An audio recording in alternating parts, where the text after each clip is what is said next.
Magandang hapon po. Hinostage ng isang lalaki sa Cebu City ang anak ng kanyang live-in partner. Nagwala raw ang lalaki matapos maistorbo ang kanyang tulog. Makibalita tayo kay Mark Anthony Bautista ng GMA Cebu. Nabulabog ang mga taga-barangay Calambas sa Cebu City kaninang umaga. Nang hostage kasi ng bata ang isang lalaki. Anak ng kanyang live-in partner ang biktima. Ayon sa mga residente, tinutukan ng kutsilyo ng sospek ang bata. Makikita sa video ang kutsilyo nakatusok pa sa lupa kung saan nakatayo ang lalaki habang karga ang biktima. Rumesponde ang mga pulis at tanod. Sinubukan pakiusapan ng mga otoridad ang sospek pero tila hindi ito nakikinig.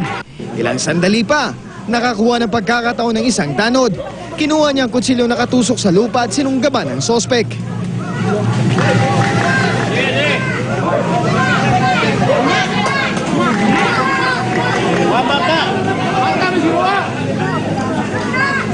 Doon na tumulong ang ibang tanod at pulis hanggang mailigtas ang bata. Di Tagalog sa sigarilyo niya kung saan gidig ko city, amigo. Ayon sa naarestong sospek, nagalit siya dahil may nangiistorbo raw sa kanya habang tulog siya. Balaw gawon dyan punta bisag nakatawid alaon na sa dos ba? Sa Galawgaw. Ano yung taga-stasyon nila, mga membro nila sa stasyon nila ba?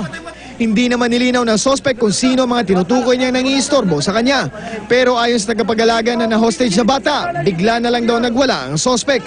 Nagalit daw ito dahil hindi pa dumating ang kanyang lived-in partner. Hindi pa nagbibigay ng pahayag ang ina ng biktima. Sasampahan ng kaukulang reklamo ang sospek. Mark Anthony Bautista, Nagbabalita, Pilipinas.